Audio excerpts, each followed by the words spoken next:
सोमैटिव assessment sheet 2। स्वागत करता हूँ आज की इस वीडियो में आप सभी लोगों का। जैसे कि आप सभी लोग जानते हैं कि ऑनलाइन क्लासेस के माध्यम से आप लोगों की परीक्षाओं की तैयारी की जा रही है।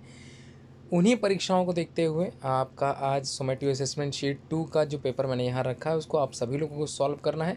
क्वेश्चन लिखने की बिल्कुल भी आवश्यकता नहीं है, डायरेक्टली आपको आंसर लिखना है। तो कौन से क्वेश्चंस आप लोगों से पूछे जा रहे हैं उसको अच्छे से सुनिएगा।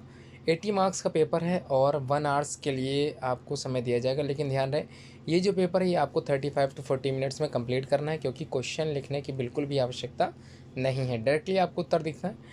तो पहला जो क्वेश्चन ए है, टिक द करेक्ट ऑप्शन, मतलब आपके सामने स्क्रीन पे ऑप्शन दिख रहे हैं, कोई एक ही ऑप्शन सही होगा, वही आप लोगों को अपनी आंसर शीट में लिख देना है। तो क्वेश्चन क्या है मैं समझाता चल रहा हूँ। Mother bird sits on the eggs and provide worm, this is called. आपने देखा होगा जो मदर बर्ड होती है वो अपने अंडों के ऊपर बैठ जाती है, जिससे क्या होता है बाद में चूज़े निकलते हैं या पक्षी निकलता है, उनका जो बच्चा होता है वो निकलता है। इस प्रोसेस को कहते हैं क्या है, पहला है इंक्यूबेशन, दूसरा vibration and the last one is migration. इन तीनों में कोई एक ऑप्शन सही है, वही राइट आंसर आप लोगों को अपनी कॉपी में लिखना है। Second question, the animals that give birth to their young ones are called. जो बच्चे देते हैं या बच्चे पैदा करते हैं उनको क्या कहते हैं। ठीक है, दो चीज़ें कंडीशन है, एक बच्चे जो अंडे देते हैं, दूसरा जो बच्चे देते हैं। अलग अलग कंडीशंस पे अलग अलग टर्म्स हैं साइंटिफिक, तो आपको बताना है जो बच्चे देते हैं उन्हें क्या कहते हैं, बर्ड्स हैं, रेप्टाइल्स हैं या मैमल्स हैं। इन तीनों में कौन बच्चे देते हैं तो आपको बताना है। Question number 3, state of matter. Matter के कितने प्रकार होते हैं, स्टेट्स ऑफ मैटर आप लोगों को बताना है। 1 होता है, 2 होता है या फिर लास्ट वन 3 होता है, ये आपको पता होना चाहिए। Matter is made up of tiny particles, जिसको हम लोग क्या कहते हैं, मॉलिक्यूल्स कहते हैं, वॉल्यूम कहते हैं या फिर मास कहते हैं। तीनों में एक ऑप्शन ही सही होगा, उत्तर कॉपी में लिखते चले। Question number 5, crocodiles and lizard have the bodies covered with. इनकी जो बॉडीज़ होती है वो कवर्ड होती है, इनका शरीर जो है ढका रहता है किस चीज़ से, स्केल्स से, फर से या फिर वूल मतलब ऊन से। तो क्या लगता है आपको इन तीनों में से कौन सा सही उत्तर है जो आपको लिखना है अपनी कॉपी में। क्वेश्चन नंबर 6 में कह रहा है एग्स आ हार्ड होते हैं एंड ब्रिटल्स होते हैं, जो कहलाते हैं किसके। पहला है सेल्स या शेल या शॉल्स, तीनों में से क्या चीज़ सही है। Question number 7, world environment day आप सभी लोग को मैंने पढ़ाया है। वर्ल्ड इन्वायरमेंट डे कब मनाया जाता है, वर्ल्ड इन्वायरमेंट डे कब मनाया जाता है। तो 5 मई है, 5 जून है या 5 जुलाई है। इन तीनों में से कौन सा डे जो होता है वर्ल्ड इन्वायरमेंट डे के तौर पर यूज़ किया जाता है या फिर तौर पर मनाया जाता है, तो ये आपको मैंने पढ़ाया है।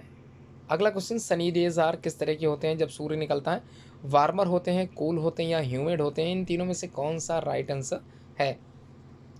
Question number 9, energy stored in muscles. जो एनर्जी होती है हमारे मसल्स में स्टोर्ड होती है वो क्या कहलाती है, मैकेनिकल एनर्जी कहलाती है, विंड एनर्जी करते हैं। Last one is muscular energy कहलाती है। इन तीनों में से कौन सी एनर्जी वो कहलाती है।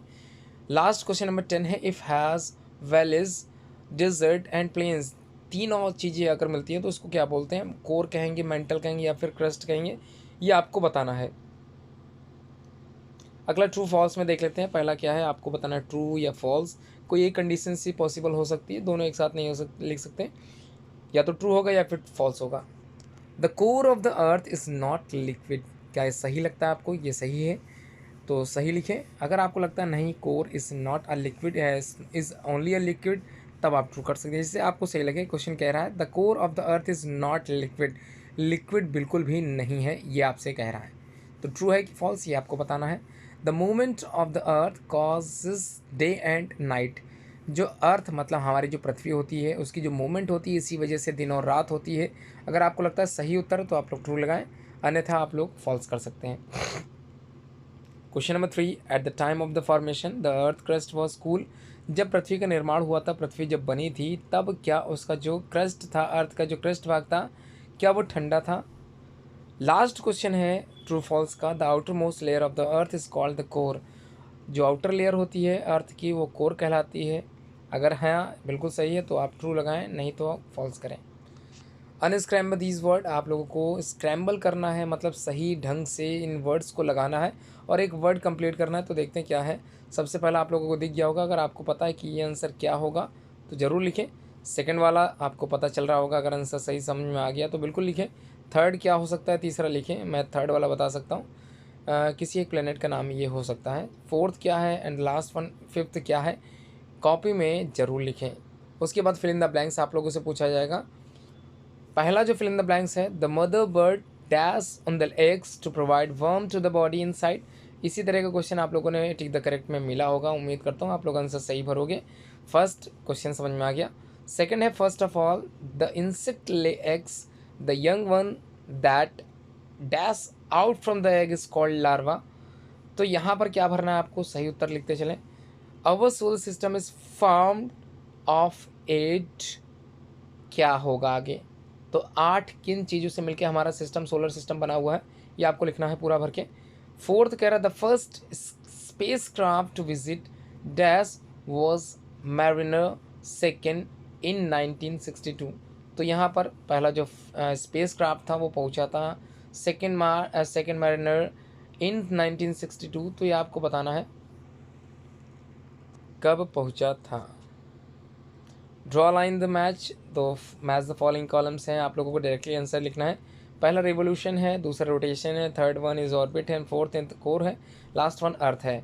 इसके सामने आपको डायरेक्टली आंसर लिखना है। Very hot 365 days and 6 hours, round fix path day and night. किसका ऑप्शन किससे आपको मैच कराना है, कौन सा ऑप्शन राइटली आप लोगों को लिखना है। इसकी स्क्रीन डायरेक्टली लिखते चलिएगा, क्वेश्चन के आगे डायरेक्ट आंसर होना चाहिए। उसके बाद आंसर द फॉलोइंग क्वेश्चंस, ध्यान रखिएगा 20 मार्क्स के, इसका मतलब 4 5 से 20, तो 5 मार्क्स ईच क्वेश्चन आप लोगों को मिलेगा। पहला question, name the planets in the solar system, कितने प्लैनेट्स हो सकते हैं या फिर कितने प्लैनेट्स होते हैं सोलर सिस्टम में, ये आपको लिखना है। Second question, what is pollution, pollution होता क्या है। How many types of it, मैंने पढ़ाया ये वाला क्वेश्चन आपको याद आ रहा होगा। नेम एनी 3 सिंपल मशीन्स, किन्हीं 3 सिंपल मशीन्स को लिखिए। लास्ट क्वेश्चन कह रहा है व्हाट इज़ फोर्स, फोर्स होता क्या है। Name the 2 types of forces, 2 force के नाम भी आपको लिखने हैं। उम्मीद करता हूँ क्वेश्चन पेपर आप लोगों को अच्छे समझ में आ गया होगा।